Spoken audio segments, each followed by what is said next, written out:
ఇప్పుడు డైరెక్ట్‌గా నువ్వు హరీష్ రావును ప్లస్ కేసీఆర్ ఆ ప్రాజెక్ట్ కాళేశ్వరం అంటేనే కేసీఆర్ అంటేనే నేనే ఇరిగేషన్‌కు సంబంధించిన మంత్రిని నేనే, ఆ డిజైనర్‌ని నేనే, అంతా నేనని చెప్పినప్పుడు నువ్వు ఎప్పుడన్నా దాన్ని అందులో దూరి ఇవన్నీ కాదు, ఇవన్నీ చేస్తుంది తప్పని ఎందుకు అనిపించలేదు నువ్వు? అంటే వాళ్ళు తప్పు చేసేదాకా నువ్వు గమనించి ఆ పార్టీలో ఇవన్నీ జరుగుతున్నదని నీ కళ్ళు కనపడలేదా అప్పుడు? మరి అది డ్యామేజ్ జరిగేటప్పుడు నువ్వు గమ్మున ఉన్నదానివి. మరి అలాగే ఉండనుంటివి. ఇప్పుడు దాన్ని మొత్తం బహిర్గతం చేయడము, ఆ పార్టీలో ఉన్న వాళ్ళందరినీ నువ్వు నష్టం చేయడమే కాకుండా, ముఖ్యంగా నువ్వు మేలు చేసిన దానికంటే కీడు ఎక్కువ చేసిన దానివి అవుతున్నావు. అంటే ఏదో మందు పెట్టబోతే ఏదో ఉన్నది ఊడిపోయినట్టుగా ఏదో కథ అడ్డం కథ తిరిగినట్టుగా ఉంది. అడ్డం తిరిగిపోయింది ఈ అమ్మాయిది. ఈ అమ్మాయికే రివర్స్ కొట్టింది నన్ను అడిగితే. ఇప్పుడు ఈ అమ్మాయి స్ట్రెంత్ ఎంత? ఈ అమ్మాయికి ఎవరు సపోర్ట్ చేస్తారు? ఈ అమ్మాయి పార్టీ పెట్టడం అంటే అంత ఆషామాషి విషయమా? అది నేను పార్టీ పెడతాను, నేను చూస్తాను, నేను చేస్తాను. అసలు ఇప్పుడు నీ కేసే మళ్ళీ ఎప్పుడు తిరగదోడతారో తెలీదు. మొత్తానికి ఒక మాజీ ఎంపీ కావచ్చు, ఇప్పుడు ఎమ్మెల్సీ కావచ్చు, జాగృతి అధ్యక్షురాలుగా తప్ప కవితకున్న పెద్ద ప్రాధాన్యత లేదు, ఏమీ లేదు. ప్రాధాన్యత లేదు. ఇప్పుడు ఆ వెనకాల ఉన్న వాళ్ళంతా కూడా ఎవరైనా అసలు కేసీఆరే ఆవిడకి ఒక పట్టు అంతే. ఒకసారి కేసీఆర్ ఆయన లేకపోతే ఈమె అసలు లేనేది కదా. ఈమెకి ఏం గుర్తింపు ఉంది? కేసీఆర్ పూర్తిగా గుర్తింపు ఉండొచ్చేమో కానీ అది కూడా వాళ్ళు ఇచ్చిన భిక్షనే కదా. ఇప్పుడు బీఆర్ఎస్ ఇచ్చిన భిక్షనే కదా. అది కూడా ఇవ్వాల్సిన అవసరం లేకుండా ఆయన పాపం అతిగా ఆయన గారాభమే ఆయన కొమ్మ ముంచింది అనిపిస్తుంది. ఇప్పుడు ఆ లెటర్ రాసినప్పుడు ఆవిడ రాయాల్సిన అవసరం ఏముంది? వాళ్ళ అమ్మతో బాగానే మాట్లాడుతుంది కదా. మరి వాళ్ళ అమ్మకి చెప్పి నాన్నకి ఇలా జరుగుతుంది చెప్పమ్మంటే అమ్మ చెప్పదా? నువ్వు డైరెక్ట్గా పార్టీ విషయాలని ఇంటి విషయాలలాగా నువ్వు బయట రాసేస్తే. అంటే ఆ లేఖ సమయంలో మేము ఎప్పుడూ లేఖ రాసుకుంటూ ఉంటాం, ఇది మాకు సర్వసాధారణం. ఎప్పుడు రాశానని కేసీఆర్ ఎక్కడ చెప్పలేదే. ఎవరన్నా అసలు నేనున్నానమ్మా. ఇప్పుడు ఎన్టీ రామారావు గారు చూస్తే ఆయన కూతుర్లు అందరూ ఉన్నారు, అలాగే కొడుకులు రాజకీయాల్లో వచ్చి ఉంటారు. ఎప్పుడైనా ఆయనకి వెళ్ళి చవనతో మాట్లాడే వాళ్ళు ఎవరైనా ఉంటారా? ఉండొచ్చు కదా. చెప్పండి. లేఖ మేము సర్వసాధారణంగా రాసుకుంటూ ఉంటాం. అసలు ఎవరు రాసుకుంటారమ్మా? అంటే నీకు వాళ్ళతో సంబంధాలు సరిగా లేకపోక, మొహం లేకపోగా, అందువల్ల నువ్వు ఆ లెటర్ రాయాల్సి వచ్చింది. అంటే డైరెక్ట్ గా వాళ్ళ నాన్న దగ్గరికి వెళ్ళి ఇక్కడ సంబంధాల విషయం కాదు, సంబంధాలు బాగానే ఉన్నా కూడా మాకు లేఖ రాసుకోవడం, లేఖ ద్వారా ఎలా రాసుకో తల్లి? నాకు అర్థం కాదు. నీవేమన్నా నీ హెల్త్ విషయం మాట్లాడుతున్నావా, లేదా నువ్వు ఏదో ఫారెన్ నుంచి నాన్న నీ ఆరోగ్యం ఎలాగుందని మాట్లాడుతున్నావా, పర్సనల్ విషయాలు అడుగుతున్నావా? నువ్వు పార్టీ విషయాలు నువ్వు లేఖలో రాసి మాట్లాడేవేంది? తప్పు కదా అది. సో నువ్వు రాయడమే విధానమే ఇలా రాయటము, ఆ రాసింది ఎవరు లీక్ చేశారా దెయ్యాలనే కదా అప్పుడు బాధ. అదే కదా, నువ్వు రాయడం పెద్ద తప్పు అయితే మళ్ళీ దాని గురించి వాగడం అనేది ఇంకో పెద్ద తప్పు. సో ఇక్కడ ఎక్కడంటే మనం కూడా ఏ విషయానైనా కూడా ఎక్కువ సాగదివ్వద్దమ్మా. ఎక్కడైనా కూడా ఇంట్లో అయినా బయట అయినా సరే కొంచెం హద్దులు దాడుతున్నారంటే పార్టీలో ఉన్న పెద్దవాళ్ళు ఇన్వాల్వ్ అవుతారు. ఇక్కడ కాంగ్రెస్ పార్టీ, నేషనల్ పార్టీలు అలాగే ఉంటుంది. వెంటనే అక్కడికి వెళ్ళిపోతారు. అక్కడ వెళ్ళిపోగానే అక్కడి నుంచి ఇక్కడ ఫోన్లు వచ్చేస్తాయి వెంటనే. వాళ్ళని ఏదో మాట్లాడొద్దని చెప్పండి, ఎక్కువ ఎక్స్ట్రీమ్గా మాట్లాడుతున్నారని. ఇలా ఎక్కడికక్కడ కంట్రోల్ చేసుకునే వ్యవస్థ ఉంటుంది. ఇక్కడ ఏమైపోయింది? ప్రాంతీయ పార్టీ అయిపోయి వీళ్ళు కూడా ఏదో జాతీయ పార్టీ లాగా అయితే చేయలేకపోయారు కానీ ఎక్కడ సక్సెస్ అవ్వలేదు. సో ఇప్పుడు కవిత అనే ఆవిడకి ఎలా అయిపోయిందంటే రేపొద్దున రాజరికంలో అంటే కొడుకు కంటే కూడా నేనే మేధావిని. అంతెందుకమ్మా, ఆవిడ జైలు నుంచి వస్తున్నప్పుడు బయటకు వచ్చినప్పుడు అందరూ కవితను ముఖ్యమంత్రి అన్నారంట. కేటీఆర్ అక్కడి నుంచి ఆ అమ్మాయిని కలవకుండానే బయటకు వెళ్ళిపోయాడు అన్నట్టు నాకు సమాచారం. అంటే మాకు తెలిసిన సోర్సెస్ ద్వారా. ఎట్లా అంటే ఈయన వెళ్ళాడంటే వాళ్ళ చెల్లెని వెల్కమ్ చెప్దామని వెళ్ళే లోపల ఈవిడ అలగా జనాలు కొంతమంది వెళ్ళి అంటే జైలుకి వెళ్ళిన వాళ్ళంతా ముఖ్యమంత్రులు అవుతారంట. అంటే నేను కూడా కావచ్చేమో. మొన్న కూడా ఏదో ఇంటర్వ్యూలో చెప్తుంది ఒక ఛానల్లో, నేను అవ్వాలని ఉంది, వై నాట్ అంది. అవ్వచ్చమ్మా, కానీ నువ్వు ఎలా వెళ్ళాలి? ఒక లీడర్గా నువ్వు సొంతంగా ఎస్టాబ్లిష్ చేసి వారసత్వ రాజకీయాల గురించి నువ్వు చాలా మాట్లాడతావే, అలాంటి దాన్ని నీ సొంతంగా ఇక్కడ ఏమీ లేని దాన్ని ఎవరో చేసిన దాని మీద నువ్వు వెళ్ళి స్వారీ చేస్తా అంటే ఎవరు ఊరుకుంటారు? ఇదేమో అందరి పార్టీ అనేది అందరిది, నీ సొంతంగా కాదు కదా. జాగృతి అనేది ఒక సంస్థ. అదేంది నువ్వు ఒక బతుకమ్మలు ఆడగనికి అది కూడా ప్లాస్టిక్ బతుకమ్మలు పెట్టి నేర్పించి ఆడావు. అది అంతే కదా. మరి ఆవిడ బతుకమ్మ నేర్పించినట్టు ఆవిడ అన్ని విచిత్రమైన మాటలు. నాకైతే నిజంగా అదేదో బీసీ ఉద్యమం బట్ట ఈవిడ చేసిందంట. నవ్వాలి ఏడవాలో నాకు అర్థం కాలేదు. అంటే బీసీ నాయకులంతా అసలు ఎవరు లేరిక ఈవిడేనంట. ఈవిడ చెప్తేనే అక్కడ పార్లమెంట్లో అంబేద్కర్ విగ్రహాన్ని పెట్టారంట. ఈవిడ చెప్తేనే ఇక్కడ మా ముఖ్యమంత్రి గారు ఈమెకు భయపడిపోయి ఉద్యమాల ఈమె భయపెట్టించినందుకే మేము చేస్తున్నామంట అనడానికన్నా ఏమైనా అర్థం ఉందా?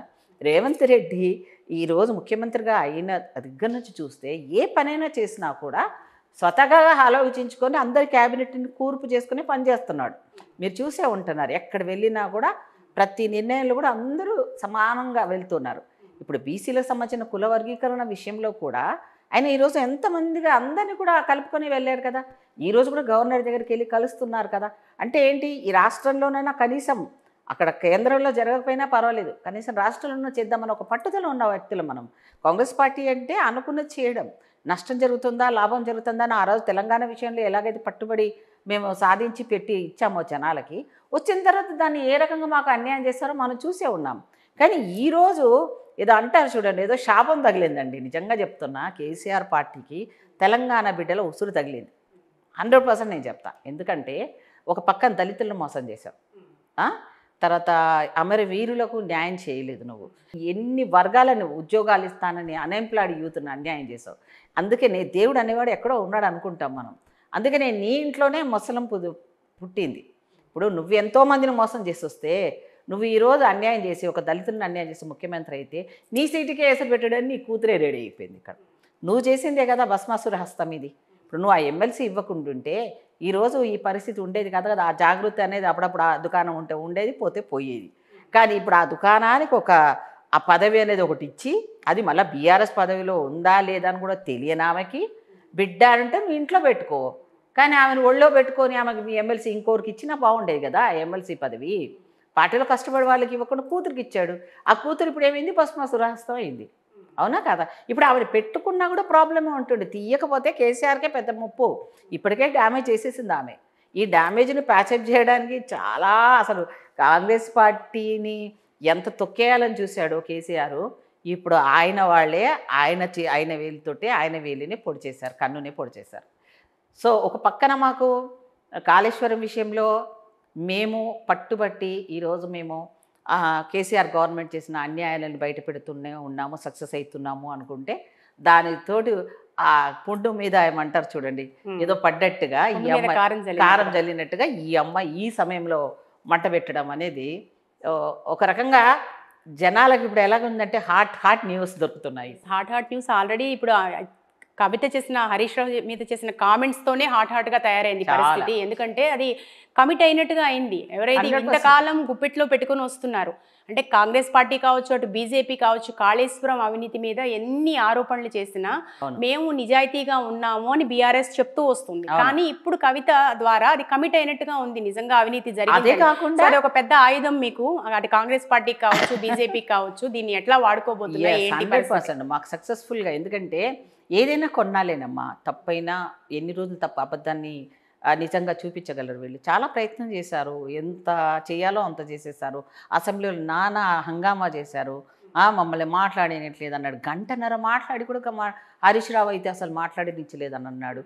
తర్వాత వీళ్ళు చేసినవి అన్నీ కూడా తప్పులే అని చెప్పినా కూడా జనాలను మెస్మరిజం చేసేసినట్టు చేసేసారు. మన తెలంగాణ వాళ్ళ అమాయకులు కదా పాపం, వీళ్ళు చెప్పింది ఏదైనా నమ్మారు. ఇప్పుడు స్వయంగా కూతురే చెప్పింది కదా వీళ్ళు చేసిన అన్యాయాలు ఇవి అని చెప్పి, కాళేశ్వరం జరిగింది తప్పే అని.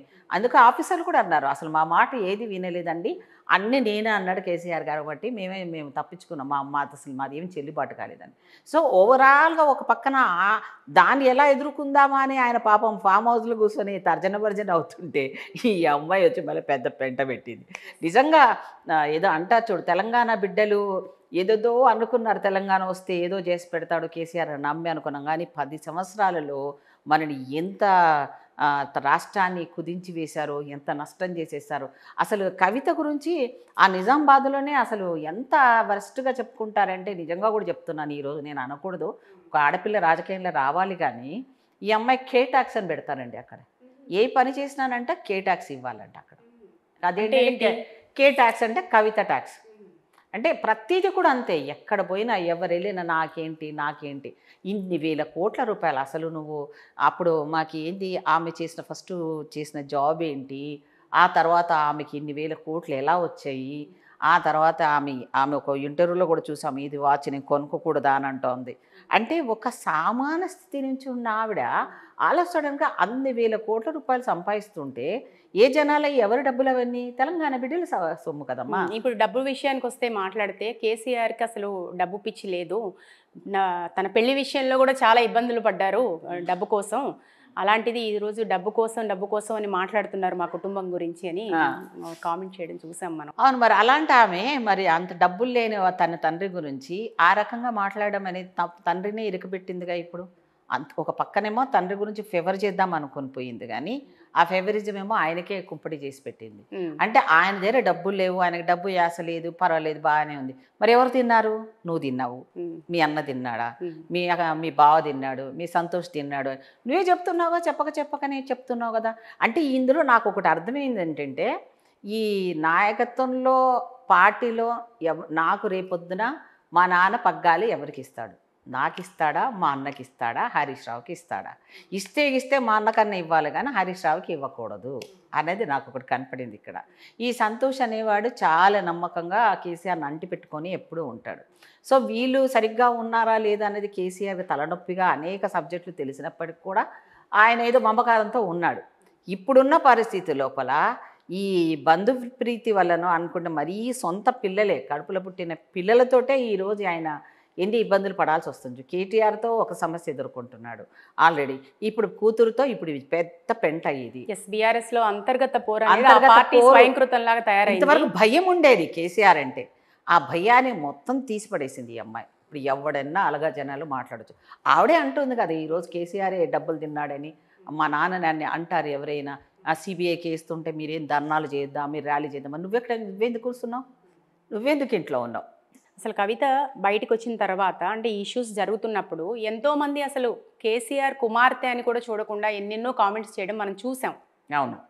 సో ఆ పరిస్థితిని తెచ్చుకోవడానికి ఒక రకంగా స్వయంకృతంగా కవిత చేసుకున్నదే. అంతే స్వయంకృత అపరాధం అంతే. ఎందుకంటే ఎవరు జో ఖరాబో భరా అన్నట్టు ఈ అమ్మాయి ఎంతవరకు అంటే ముఖ్యమంత్రి కుమార్తె వైపు వేలెత్తి చూపించని వాళ్ళు కూడా మాట్లాడటం, అంతే కదా.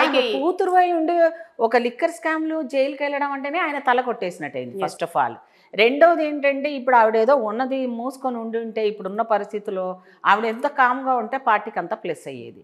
ఇప్పుడు ఉండి తండ్రికి సపోర్ట్ చేసుకుంటానో, లీగల్గా ఆయనకు సపోర్ట్ చేసుకుంటానో, అలా ఉంటే ఒకరోజు కాకపోయినా ఇంకో రోజు ఆమెకు ప్లస్ అయ్యేదేమో. కానీ ఇప్పుడు అలా కాకుండా ఆయన మొత్తానికే పైనుంచి కిందకి పడేసినట్టు, నేలమట్టం చేసి పడేసినట్టు అయింది. ఇప్పుడు ఒక పక్కన ఆయన హెల్త్ ప్రాబ్లం ఉందంటుంది.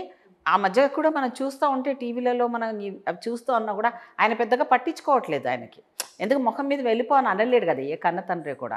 కానీ ఆ అమ్మాయి చేసిన దాన్ని ఎవరికి కూడా నచ్చడం లేదు. ఇంట్లో వాళ్ళు కూడా రసరస స్టార్ట్ అయిపోయి ఉంటుంది అందరికి. ప్రెస్ మీట్లో ఎమోషనల్ అవ్వడం కూడా చూసాం మనం. ఒక మాజీ ముఖ్యమంత్రి కుమార్తెగా తను ఎన్నో భరించాను అని చెప్పి. ఎందుకు భరించావు? నువ్వు చేసావు కాబట్టి. నీ వల్ల వాళ్ళు భరించారు, వాళ్ళ వల్ల నువ్వు భరించలేవు తల్లి. నీ వల్లే వాళ్ళు భరించారు పాపం. నువ్వు లిక్కర్ స్కామ్ చేయమన్నది ఎవడు? ఇన్ని కోట్ల రూపాయలు సంపాదించమన్నది ఎవడు? ఇంత పేరు బదలాం చేయమన్నది ఎవరు? నువ్వు ఆడపిల్లవై ఉన్నావు అంటే సంపాదించుకో. ఒక ముఖ్యమంత్రి లెవెల్లో చాలామంది చేసుకుని ఉంటారేమో, సంపాదించుకోవచ్చు. కానీ నువ్వు ఎంత సంపాదించావని నీకు అంత పొగరు వస్తే నేనే ఓన్ చేసుకోగలను, నేనే పార్టీ పెట్టుకోగలను అన్నంత తల బిరుసు మాటలు మాట్లాడడం అనేది ఇది ఎవరు కూడా జీర్ణించుకోలేరు కదమ్మా. ఇప్పుడు రాజకీయంగా ఎదగాలి, రావాలి, రాజకీయంలో అమ్మాయిలు రావాలి, ఆడపిల్లలకు కూడా హక్కు ఉండాలి. కానీ ఇలా తండ్రిని బదలాం చేసి సొంత పార్టీని బదలాం చేసుకొని రాజకీయంలో రావాలనుకున్న వాళ్ళు మొట్టమొదటిది ఆ క్రెడిబిలిటీ కవితకే దక్కింది నన్ను అడిగితే. ఇప్పుడు ఆవిడ మేలు చేసింది ఏంది? పార్టీని చంపేసి, తండ్రిని చంపేసి, ఉన్న బతికుండంగానే చంపేసి ఆ పార్టీని నేను నడిపించాలన్న ఒక దుర్బుద్ధి కలిగిన ఒక మహిళగా మిగిలిపోతుంది చరిత్రలో తప్ప ఈవిడకి ఎక్కడ సానుభూతి దొరకదు. నిజంగా ఎవరైనా బీఆర్ఎస్ వాళ్ళు ఆమె వెంట వెళ్తే కూడా జనాలు పట్టుకొని కొట్టేటట్టు పరిస్థితి వచ్చింది. అంతే కదమ్మా. ఇప్పుడు కేసీఆర్ అంటే ఇప్పటికి కూడా అంతో ఇంతో జనాల్లో ఆయన మీద అభిమానం ఉంది. పోనీ హరీష్ రావు అంటే ట్రబుల్ షూటర్గా సరే తిన్నారో ఉన్నారో అది కేసులో ఏదో ఉన్న చూసుకుందాం అనుకో. ఇప్పటికీ అభిమానం ఉండడమే కాదు, పార్టీలకు అతీతంగా ఆయన్ని అభిమానిస్తారు, ఉన్నారంటారు. అది ఏమన్నా ఉండనియండి, తప్పులు జరిగే ఒప్పులనే గవర్నమెంట్ పరంగా కూడా కేసులు అవుతూ ఉంటాయి. అవన్నీ కూడా కామన్ జరుగుతూ ఉంటాయి. ప్రతిపక్షము అది దానికి ఆన్సర్ చెప్పడము, అసెంబ్లీ ఇవన్నీ ఉండనండి. కానీ ఈ అమ్మాయి ఏంటంటమ్మా ఇంట్లో ఉన్న వాళ్ళని బయటికి లాగేసింది. మొత్తానికే లాగేయడమే కాకుండా ఆ పార్టీని మొత్తాన్ని బజార్ గిడిచేసింది. నిజంగా కూడా నిజంగా ఆడపిల్ల పుడితే ఆ ఇంటికి లక్ష్యం అనుకుంటారు, కానీ ఇప్పుడు దయ్యం అంటే ఎవరో కాదు, ఇప్పుడు కవితే పెద్ద దయ్యం అయింది వాళ్ళ పాలిట. నిజంగా కూడా నా దృష్టిలో అయితే అది. ఎందుకంటే నువ్వు కాపాడాల్సింది పోయి వాళ్ళ నాన్నను హెల్త్ గురించి మాట్లాడుకున్న దానివి ఆయనని ఇంకా బాధ పెట్టే లెవెల్లో ఆయనని ఇంకా 4 రోజులు ఉండనివ్వకుండా ఆయనని హెల్త్ మీద ఎక్కువ ఎఫెక్ట్ పడేటట్టు చేసిన మహాతల్లి ఇప్పుడు.